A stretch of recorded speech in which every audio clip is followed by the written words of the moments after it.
મિત્ર, તમારું નામ ઓળખાણ નહીં આપતા આપણે યુટ્યુબમાં મૂકતા હોય છે. બોલો શું પ્રશ્ન પૂછવાનો છે?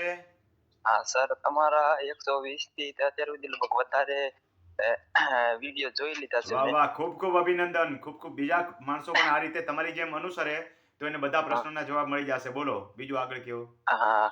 અને મેં એટલા વિડીયો જોતા મને લાગ્યું કે આ કાયદાકીય રીતે તો પતે છે એમ નથી, પણ છેલ્લે તો ટેબલે બેસવું પડે તેમ છે. હમ.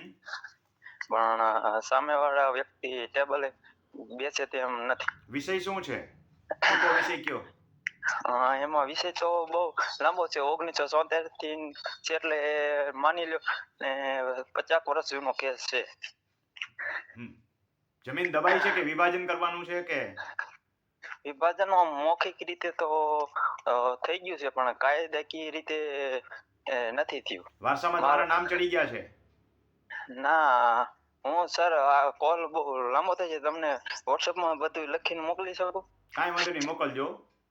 હા, એટલે કોલ વધારે લાંબો થઈ જાય એના કરતા હું તમને લખીને મોકલી દઉં.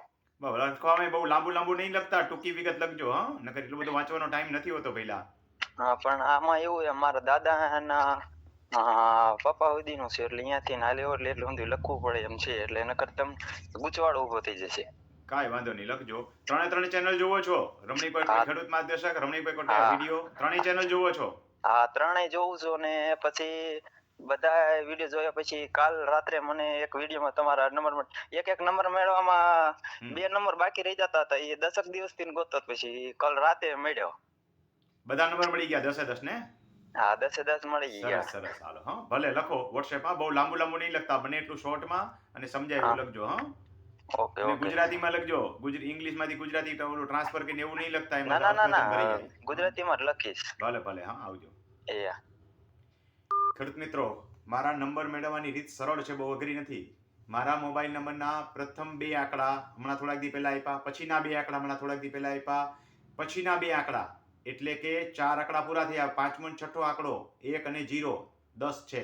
અગાઉ આંકડા આપી દીધા છે. આવી રીતે આંકડા ભેગા કરશો એટલે મારા નંબર આવી જશે.